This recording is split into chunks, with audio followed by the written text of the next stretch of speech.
Hello dear students, today we are going to execute practical number 3 of CGR, that is implement Bresenham's line drawing algorithm. As we already know, there are two line drawing algorithms. First one is DDA and second one is Bresenham's. In last practical we have seen how to draw line by using DDA line drawing algorithm, and today we will implement Bresenham's line drawing algorithm. जैसे कि हमको पता है line draw करने के लिए हमारे पास दो पॉइंट्स होना जरूरी है और उनके कोऑर्डिनेट्स रहेंगे. पहले पॉइंट के कोऑर्डिनेट्स x1 y1 एंड दूसरे पॉइंट के कोऑर्डिनेट्स x2 y2. तो इन दो पॉइंट्स के बीच में हम लाइन ड्रॉ करने वाले हैं. देन हमको हमारे प्रोग्राम में graphics.h ये हेडर फाइल इंक्लूड करना जरूरी है, क्योंकि हम ग्राफिक्स मोड में आने वाले हैं, इसलिए हमको ग्राफिक्स मोड को इनिशियलाइज करना है. उसके बाद ग्राफिक्स मोड को बाहर निकलने के लिए हमको क्लोज ग्राफ फंक्शन यूज करना है. तो इन फंक्शन का जो डेफिनेशन है ऑलरेडी graphics.h फाइल में दिया हुआ है, और ये फंक्शंस हम रेडीमेड फंक्शंस हमारे प्रोग्राम में एज इट इज यूज करने वाले हैं, इसलिए graphics.h फाइल इंक्लूड करना जरूरी है. उसके बाद standard input output header file भी इंक्लूड करना जरूरी है, क्योंकि हम ये प्रोग्राम सी लैंग्वेज में इंप्लीमेंट कर रहे हैं. तो हमको इनपुट और आउटपुट फंक्शन के लिए प्रिंटफ और स्कैनफ फंक्शन की जरूरत लगने वाली है, और इनका डेफिनेशन है ऑलरेडी stdio.h में दिया हुआ है, और ये फंक्शंस एज इट इज हम अपने प्रोग्राम में यूज करने वाले हैं. Then conio.h that is console input output header file भी यूज करना है हमको, क्योंकि हम गेट ch क्लियर स्क्रीन ये फंक्शन हमारे प्रोग्राम में यूज करने वाले हैं, इसलिए. Then always our program start from the main function, और हमारा मेन फंक्शन ऑपरेटिंग सिस्टम को कुछ ना कुछ वैल्यू रिटर्न करता है, और अगर नहीं रिटर्न करता है तो हमको उसका डेटा टाइप वॉइड लिखना है, और अगर वैल्यू रिटर्न करता है तो कौन से टाइप की वैल्यू रिटर्न करने वाला है इसके ऊपर हम अपना डेटा टाइप फिक्स करते हैं. तो कंसिडर करेंगे हम कि हमारा मेन प्रोग्राम इंटीजर टाइप की वैल्यू रिटर्न करने वाला है, इसलिए हमने यहाँ पे इंटीजर डेटा टाइप लिया. Then our program always written in opening bracket opening brace on closing brace. हम अपना प्रोग्राम अब स्टार्ट करेंगे. सबसे पहले हमारा काम है कि हम जितने भी वेरिएबल्स यूज करने वाले हैं प्रोग्राम को, उनको डिक्लेयर करना, उनका डिक्लेरेशन करना. तो x1 y1 x2 y2 ये कोऑर्डिनेट्स हम लेने वाले हैं पॉइंट्स के, इसलिए हमने ये चार वेरिएबल को डिक्लेयर कर दिया है. देन इनिट ग्राफ फंक्शन में हमारे पास gd and gm variable use करना पड़ता है, इसलिए हम gd एंड gm भी यहाँ पे डिक्लेयर कर दिया है. And gd equals to detect ये असाइन कर दिया है. dd इक्वल्स टू डिटेक्ट लिखने से क्या होगा कि जितने भी पॉसिबल अवेलेबल ड्राइवर्स हैं उनकी मैक्सिमम वैल्यू gd वेरिएबल में असाइन हो जाएगी. देन इनिट ग्राफ फंक्शन में हमारा नेक्स्ट आर्ग्यूमेंट है कि पाथ प्रोवाइड करना है. जहां पे भी हमारी बीजीए फाइल है उसका पाथ हमको प्रोवाइड करना है. ये हमारा डिक्लेरेशन हो गया वेरिएबल्स का, एंड इनिट ग्राफ फंक्शन हो गया. देन प्रिंटफ फंक्शन यूज करना है यहाँ पे, और प्रिंटफ फंक्शन में हमने मैसेज लिखा है enter coordinates of first point. अब ये हम यूजर को ये मैसेज दिखेगा कि उसको फर्स्ट पॉइंट के कोऑर्डिनेट्स एंटर करने हैं, इसलिए हमने उसको प्रिंटफ में लिखा है.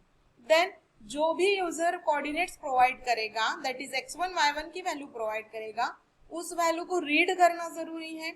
उस वैल्यू को रीड करने के लिए हमको स्कैनफ फंक्शन यूज करना पड़ेगा, और वो जो वैल्यू है हम x1 y1 में स्टोर करने वाले हैं, और x1 y1 ये इंटीजर टाइप के वेरिएबल्स हैं, इसलिए हमको उसका एक्सेस स्पेसिफायर जो है %d बनाना है.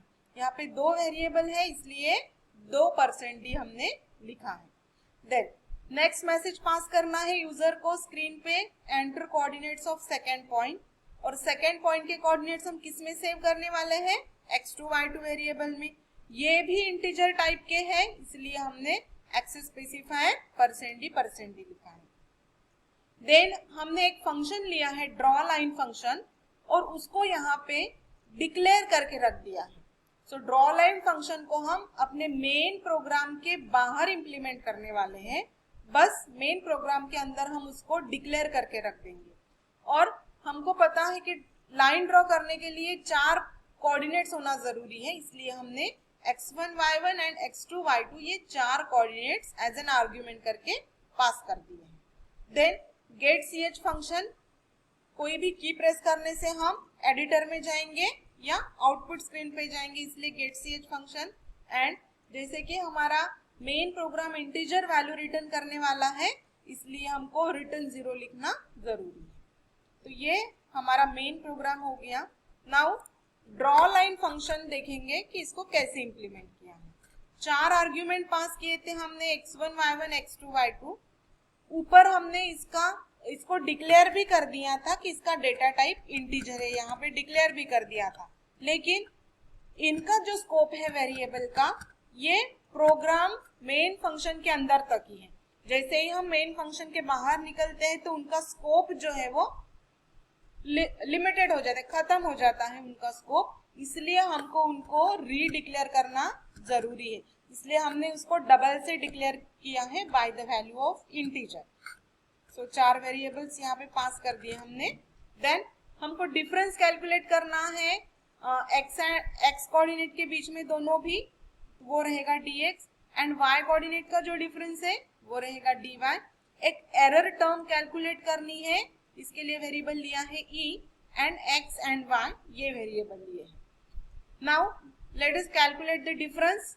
dx equal to x2 minus x1, ये हमारी एल्गोरिथम की स्टेप है। Then dy equals to y2 minus y1। तो इस तरीके से हमने x की वैल्यूज और y की वैल्यूज का डिफरेंस कैलकुलेट किया है। अकॉर्डिंग टू एल्गोरिथम हमारा नेक्स्ट स्टेप है कि x1 की जो भी वैल्यू है वो x वेरिएबल को असाइन करो, एंड y1 की जो भी वैल्यू है वो y वेरिएबल को असाइन करो। Next we have to calculate the error term by the formula e equals to 2 into dy minus dx। तो यहाँ से हमारा e कैलकुलेट हो गया। देन एक व्हाइल कंडीशन लेनी है हमको, और ये लूप हमारा चलता रहेगा जब तक x की वैल्यू छोटी है x2 की वैल्यू से। जब तक x की वैल्यू x2 की वैल्यू से छोटी है तब तक ये व्हाइल लूप के अंदर जो भी है वो हम पूरा एग्जीक्यूट करेंगे। और जैसे ही हमारी कंडीशन फॉल्स हो जाती है हम सीधा लूप के बाहर निकलेंगे। तो ये यहाँ लूप के बाहर निकलेंगे एंड यहाँ आएंगे और फिर प्रोग्राम के बाहर निकलेंगे। So let us see now while condition. While condition के अंदर अब हमको चेक करना है कि if e is greater than और इक्वल टू 0। e हमने ऊपर कैलकुलेट किया है।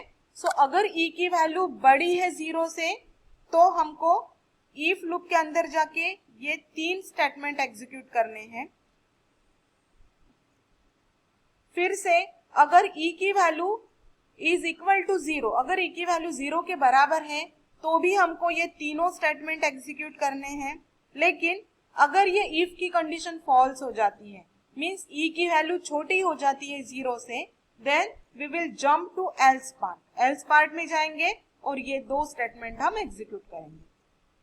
नाउ लेट अस कंसीडर ये if condition is true, means the value of e is greater than और इक्वल टू 0। हमारा इफ कंडीशन ट्रू है। देन हम लूप के अंदर जाएंगे, पुट पिक्सल फंक्शन को एग्जीक्यूट करेंगे। सो पुट पिक्सल फंक्शन के आर्ग्यूमेंट्स हैं x value, x coordinate value, y coordinate value and colour of the pixel. जो भी पिक्सल का कलर रहेगा वो हमको यहाँ पे आर्ग्यूमेंट में लिखना है। सो ग्रीन कलर से हम अपना पिक्सल ड्रॉ करने वाले हैं।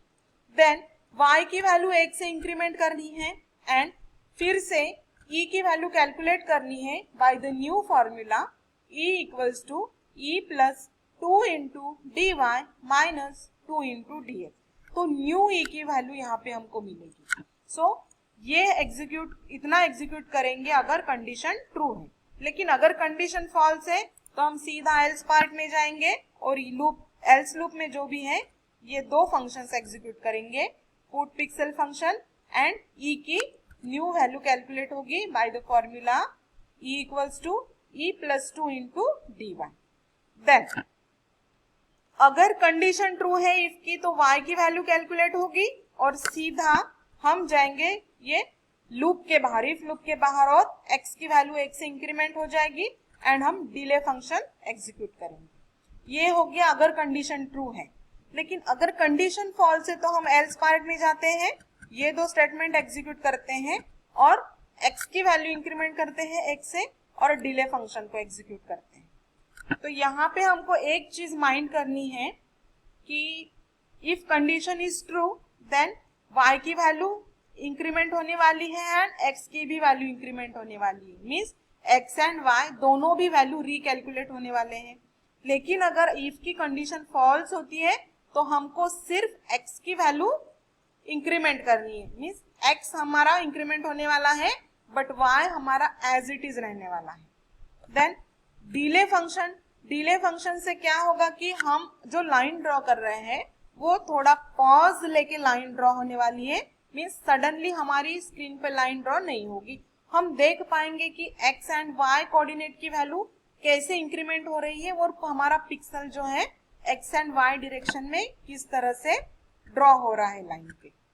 सो ये हमारा इफ लूप यहाँ पे क्लोज हो गया, व्हाइल लूप यहाँ पे क्लोज हो गया एंड हम व्हाइल लूप के बाहर निकलेंगे। अब व्हाइल लूप की कंडीशन जैसे ही फॉल्स होती है और ये हमारा हो गया मेन प्रोग्राम का लूप, मीन्स हमारे फंक्शन का लूप, जो ड्रॉ लाइन फंक्शन है उसका लूप हो गया।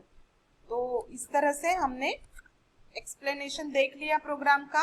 अब next step is to compile the program. So compiler क्या करेगा, पूरे सिंटैक्टिकल एरर्स है वो चेक करेगा और हमारे एरर्स बताएगा। अब हमारे पास कोई भी एरर नहीं है, 0 एरर्स है, तो हमारा नेक्स्ट स्टेप है प्रोग्राम रन करना। तो प्रोग्राम रन करेंगे।